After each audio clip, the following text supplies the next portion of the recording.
All right, welcome back to the GSMC Wrestling Laureate Podcast, brought to you by the GSMC Sports Network. I'm your host, Eric Rodriguez, here every Monday through Friday on the GSMC Sports Network, 8 p.m. Pacific Time, 11 p.m. Eastern Time.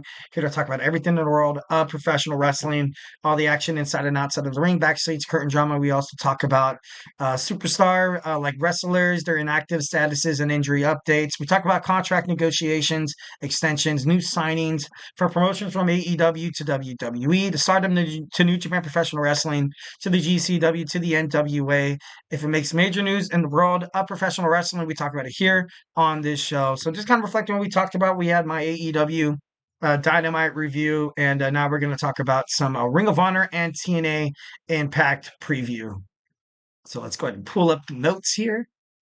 All right, so we have TNA Impact happening tonight. Bound for Glory is right around the corner, October 26th. And I feel like this is going to be, kind of like what you saw with AEW. This is, well, AEW has All In, but Wrestledream was kind of crazy because you had so many different storylines pop up. You've seen, a couple of superstars returning. You saw the retirement of Bryan Danielson. Well, from full time, a part-time wrestler. I feel like, he should have kind of been in that kind of, boat for the longest time now. So he wouldn't have gotten, wouldn't have like jeopardized his life or anything like that. But I feel like this is going to be the same for TNA. You see a lot of TNA, their collaboration with WWE NXT has been kind of put on hold now. More or less, you kind of see NXT stars wind up on TNA. For the longest time, a couple of weeks ago, you would see Hammerstone come on. You saw Joe Hendry. Joe Hendry has not been on NXT for quite some time, and I kind of miss him. What am I talking about? I really miss him. I miss him on NXT. He's doing his thing right now in TNA. Obviously, you kind of have to, protect, protect what show is like your home, like you know what I mean. The rivalry tonight. We're going to see Brian Myers with the System taking on Mike Santana. Mike Santana, obviously, I feel like he's heading toward a giant push. As a singles competitor, this guy has been absolutely on fire when he fights in tag team matches. This guy kind of reminds me of as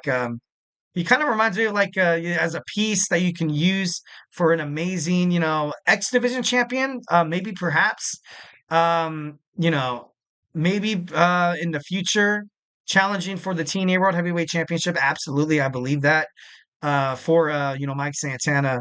So it should be interesting to kind of find out what happens tonight. But as Bound for Glory approaches, you're going to see a lot of shows, building up feuds for matchups and stuff like that. All right, next we're going to have a face-to-face Jordynne Grace with Masha Slamovich.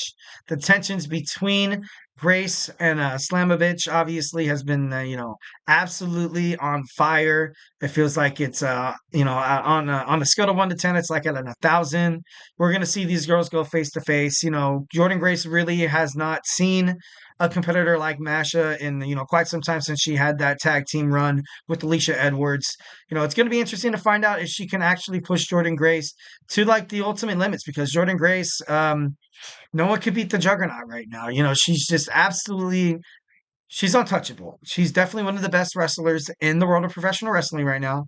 All of wrestling, TNA, New Japan Professional Wrestling, Major League Wrestling, whatever.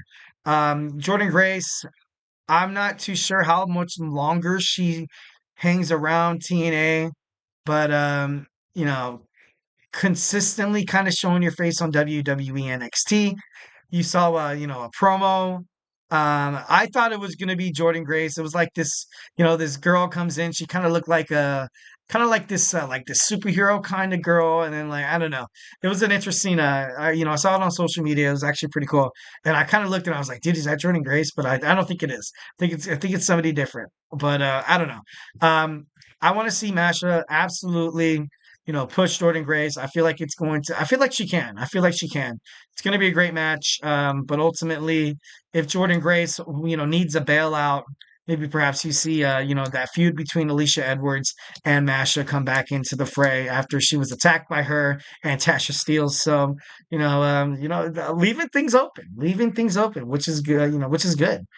Definitely good. Next, we have Leon Slater, the rising up and coming in the X division, taking on Speedball Mike Bailey for the X Division Championship. It should be interesting. It should be interesting. I feel like, Mike Bailey, he's been so prominent in the world of, TNA Impact, also holding that X Division Championship. Maybe perhaps we see, maybe perhaps like a different flavor come in. Leon Slater has that potential to kind of be that champion that could very much light up the screen. He has a great arsenal attack, aerial attack, and it kind of reminds me of like a Javon Evans of NXT. But he's going to get his opportunity. Are they going to put the belt on him now? I feel like this could happen. I feel like 1,010% this could happen. Kind of heading into Bound for Glory. The biggest event. You could have Leon Slater like, oh, what if you see? I don't know. What if you see some interference? Because I would rather see these guys duke it out on the grandest stage at the pay per view. But I don't know. It should be. I love Speedball Mike Bailey though. Definitely love him. Next, we have Nic Nemeth in a pick your poison match against Matt Cardona. Um, when a world champion makes prepare to face PCO and Monsters. Ooh, they're fighting in a Monsters Ball match. That's crazy. At Bound for Glory. I did not know that. I hope PCO, knocks Matt Cardona's teeth down his throat. I'm just kidding. No, you gotta love the fact that Matt Cardona came back. He's that ultimate antagonistic person. He has that personality that, you kind of want to punch him, but at the same time, be like, you know what? This dude is kind of cool. So definitely love Matt Cardona and his storyline with right now happening on TNA. Nic Nemeth has to, prepare for a match against Joe Hendry defending his TNA World Heavyweight Championship. So don't get too comfortable, Nick. You have a pretty tall order ahead of you. We're also going to see Rhino. Rhino recently has made it into the TNA Hall of Fame. I think I read that somewhere. He's going to go against PCO. The TNA Digital Championship match is on the line. On the line. Wow, it's on the line. We're gonna see Rhino going up against PCO. It should be interesting to see. It says no disqualification match, so I feel like their poison has already been picked. But I don't know. Should be next. We're gonna hear from Steve Macklin. What's gonna go on with him and Josh Alexander? Not too sure. Josh Alexander right now is on a very delicate, I feel like, point in his career, finding out if the TNA is the place he's going to want to stay. His contract is going to be up pretty soon, so it's something that they gotta address. All right, so now we're going to talk about some Ring of Honor Club tonight. Thursday night, once again, we're going to get the fallout, of course, of what happened at Wrestledream. And to kind of kick it all off, we have a Proving Ground match. We have a Ring of Honor Women's World Champion. Athena will take on Lady Frost. Maybe perhaps Lady Frost could possibly be the one to dethrone the fallen goddess. But, her 539, day. No, that's, it's been 39 since. Okay, no, that was since Lady Frost.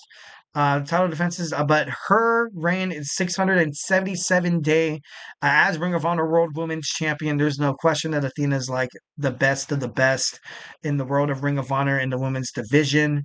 Um, you know, I don't know. I feel like she is going to be, I feel like something has to give. Like, she's been so, you know, I don't know. She's been so like, what's the right word? And I don't want to say the wrong word because it could sound bad. She seems cold. Cold. She seems like she, really doesn't invest in time and attention with Billy Starks. Maybe Billy Starks is her opponent in the, at Full Gear. That'd be pretty badass to see. But I feel like Lady Frost, I don't think she's going to, win this proving ground match. It's gonna more or less just make Athena look super powerful until she actually drops the title. As of right now, I have no idea who that could be. Obviously, I had speculations with Billy Starks when she was the Ring of Honor television champion, women's champion. She kicked ass. I thought she did great in a lot of her matches and promos and stuff like that. So we're gonna see what happens tonight, and if they have a potential feud between her and Athena, in their snack bag heading toward the future. Next, we have a singles match. We have the Magical Girl Yuka Sakazaki taking on Viva Van. That match should be interesting. AR Fox taking on Jack Cartwheel. Willie Mack is going to take on the Komander winner, faces the Ring of Honor World Television. They have a title match. At Exodus, victory over Exodus Prime. No, that's not the name of the thing. But overall, we're going to see. Komander had a decent match against Hologram on Dynamite last week on Title Tuesday. I definitely think he could definitely be someone to chop up the machine, man. Brian Cage, I've been kind of, I've been absolutely on fire with Brian Cage. I definitely was happy to see that he's going to have another title run. The Ring of Honor World Television Championship is, it's still great. It's not the main card title. But out of all the titles in AEW, like I love the International Championship, don't get me wrong, the TNT Championship, but anything that kind of, holds close to the Ring of Honor World Heavyweight Championship and the AEW World Heavyweight Championship would probably be, the Ring of Honor World Television Championship. I don't know if that's weird for me to say, but well, since Brian Cage is on it, I definitely love it. We're going to see MXM Collection, the Patriarchy's Nick Wayne will be in action, Spanish Announce Project, and Angelico and Serpentico as well. Atlantis Jr., who recently lost his championship to Brian Cage, will take on John Cruz. So we have a pretty awesome, episode of, Ring of Honor Club, on tap. So make sure you guys, tune into that if you're looking to watch some professional wrestling tonight. All right, guys. So hey, do not go anywhere. We're going to jump on into the teeth of the information right here. We have Karrion Kross news. Karrion Kross's future in WWE has potentially been solidified. So grab your favorite snack, grab your favorite ice cold beverage, and we're going to talk about it in about like 25 seconds.